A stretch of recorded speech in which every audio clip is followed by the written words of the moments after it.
भारत के मारूफ अदाकार इरफान खान मुंबई में इंतकाल कर गए हैं। उन्होंने मौत से पहले एक खत लिखा था।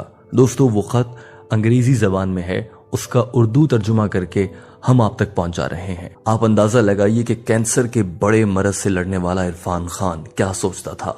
जिंदगी की बहारें, रंगीनियां, शोबिस, चकाचौंध, सब कुछ देखने वाला, दौलत, शोहरत, इज्जत अपनाने वाला आदमी जब बिस्तर मर्ग पर गया तो उसने क्या सोचा और क्या लिखा। आपको ये बता दें कि यह खत इरफान खान ने लंदन के एक अस्पताल में जब वो जेरे इलाज थे वहां बैठकर लिखा था। उस अस्पताल की खिड़की से लंदन का मशहूर तरीन cricket ground Lord's cricket ground भी नजर आता था। इरफान खान ने अपने इस खत में क्या लिखा था, आइए हम आपको बताते हैं। कभी ऐसा भी होता है कि तुम्हारी आंख उस झटके से खुलती है जो जिंदगी तुम्हें जगाने के लिए देती है। तुम हड़बड़ा कर उठ जाते हो। पिछले 15 दिनों से मेरी जिंदगी एक सस्पेंस वाली कहानी बनी हुई है। मुझे अंदाजा नहीं था कि अनोखी कहानियों का पीछा करते करते मैं खुद एक अनोखी बीमारी के पंजों में फंस जाऊंगा। अभी थोड़े दिनों पहले ही मुझे अपने न्यूरो एंडोक्राइन कैंसर के बारे में पता चला है। मुझे ये भी मालूम हुआ है कि ये एक ऐसी बीमारी है जिसके मरीज पूरी दुनिया में बहुत ही कम हैं, ना होने के बराबर। मरीज नहीं है तो उस पर तहकीक भी वैसे ही नहीं हुई जैसे होनी चाहिए थी। नतीजा क्या होगा? डॉक्टर्स के पास दूसरी बीमारियों की निस्बत इसके बारे में कम मालूमात हैं। इलाज कामयाब होगा या नहीं ये भी सब हवा में है। और मैं बस दवाओं और तजर्बों के खेल का एक हिस्सा हूं। ये मेरा खेल नहीं था भाई।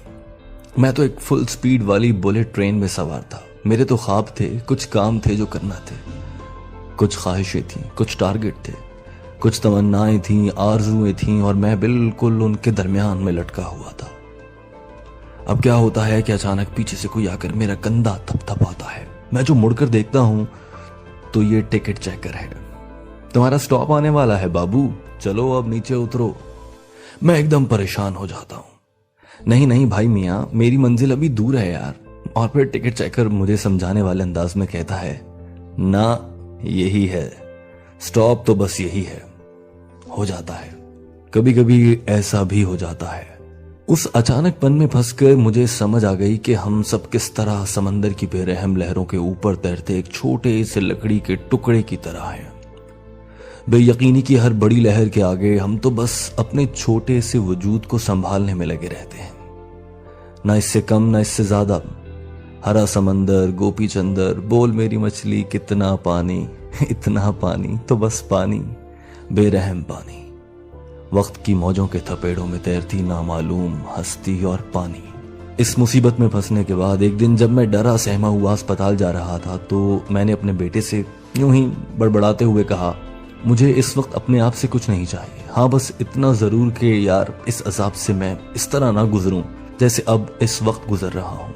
मुझे अपना सुकून, अपना इत्मीनान वापस चाहिए।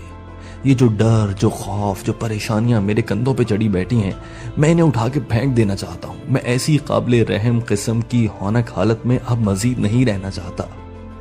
इस बीमारी का शिकार होने के बाद मेरी वाहिद ख्वाहिश यही थी। और फिर अपनी तकलीफ की तरफ मेरा ध्यान चला गया। मतलब इतने अरसे से मैं बस अपनी तकलीफ झेल रहा था, बर्दाश्त कर रहा था, दर्द की शिद्दत का एहसास कर रहा था, लेकिन इस पूरी मुद्दत में कोई भी चीज उसे खत्म नहीं कर पा रही थी। कोई हमदर्दी, प्यार भरे बोल, कोई हिम्मत बंधाने वाली बात, कुछ भी नहीं। उस वक्त पता है कैसा लगता था, जैसे पूरी कायनात सिर्फ एक चीज का रूप धार चुकी है, दर्द, खौफनाक दर्द। वो दर्द जो हर चीज से बड़ा है। हर चीज से मायूस होकर थका हारा बेहाल जब मैं अस्पताल के अंदर दाखिल हो रहा था तो सामने की तरफ मेरी नजर पड़ी। ये लंदन का एक अस्पताल था। सामने लॉर्ड्स क्रिकेट ग्राउंड था। वो लॉर्ड्स जिसे देखना मेरे बचपन की सबसे बड़ी हसरत था। और अब उस तकलीफ के दौरान वहां लगा कि विवियन रिचर्ड का एक बड़ा सा हंसता हुआ पोस्टर भी मुझे अपनी तरफ खींच नहीं सका। दुनिया तो जैसे अब मेरे काम ही की नहीं रही। खैर, उस अस्पताल में एक कॉमा वार्ड भी था। वो सारे मरीज जो लंबे अरसे के लिए होश और बेहोशी बल्कि जिंदगी और मौत के दरमियान लटके हुए थे, वो उधर रखे जाते थे। ऊपर, बिल्कुल मेरे वार्ड के ऊपर वाले कमरे में एक दिन मैं अपने कमरे की बालकनी में खड़ा था तो जैसे एक धमाका हुआ। गेम ऑफ लाइफ और गेम ऑफ डेथ के बीच में है क्या? एक सड़क, क्रिकेट को गेम ऑफ लाइफ भी कहते हैं। एक तरफ एक अस्पताल है और उसके बिल्कुल सामने दूसरी तरफ एक स्टेडियम, और दोनों में खेले जाने वाले खेल की एक चीज कॉमन है, बेयकीनी। ना लॉर्ड स्टेडियम में पता है कि अगली गेंद पे क्या होगा, ना अस्पताल में अगली सांस का पता है। कामिल बेयकीनी। ये फीलिंग जैसे मेरे अंदर उतर गई। अब मुझे कायनात की वसअत, उसकी ताकत और उसके निजाम सब कुछ कहीं ना कहीं समझ आना शुरू हो गए थे। आखिर मेरा अस्पताल एक खेल के मैदान के सामने क्यों था, और सिर्फ मैंने ही इस बात को इतनी शिद्दत से क्यों महसूस किया। ये सब मुझे आपस में जुड़ा हुआ लगने लगा। तो समझो कि बस जो चीज यकीनी है वो बेयकीनी है, यानी बेयकीनी के अलावा इस पूरी कायनात में कुछ भी ऐसा नहीं जिसे यकीनी कहा जा सके। अब जब सभी बेयकीनी के भाव में हैं, तो मैं क्या और मेरी बेयकीनी क्या। मुझे तो बस अपने बाकी रह जाने वाली ताकत को संभालना है और अपने हिस्से का खेल अच्छे से खेलना है। That's it. तो बस उस एक लम्हे के बाद मुझे समझ आ गई। मैं जान गया कि नतीजा जो भी निकले, मुझे इस हकीकत को मानना होगा। उधर सब कुछ ऐसा ही है, चाहे मेरे पास 8 महीने बचे हैं, चाहे 2 माह, या बेशक 2 और साल, या बेशक 2 मजीद साल। सब कुछ एक तूफानी लहर में है। उसके बाद तमाम खदशे, तमाम डर, तमाम खौफ, परेशानियां, सब कुछ धुंधले होते गए और मेरा दिमाग इन सब से खाली हो गया।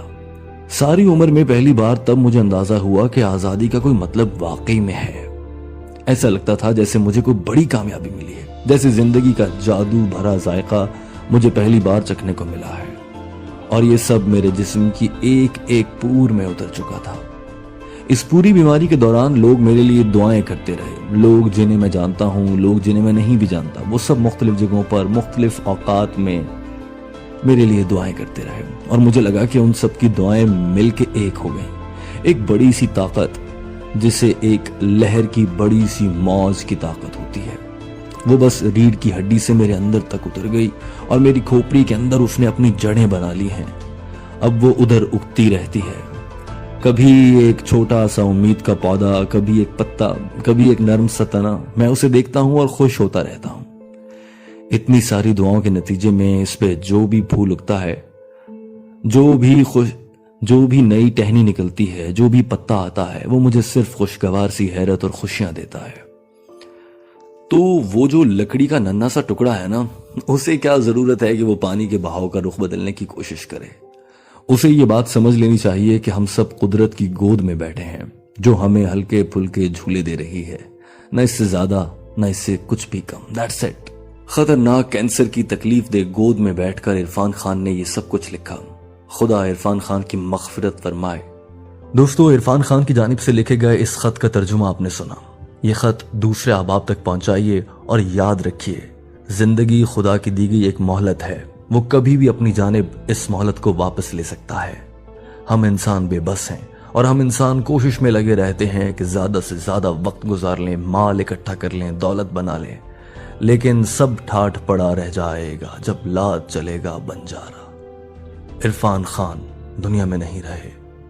Rest in peace Irfan Khan.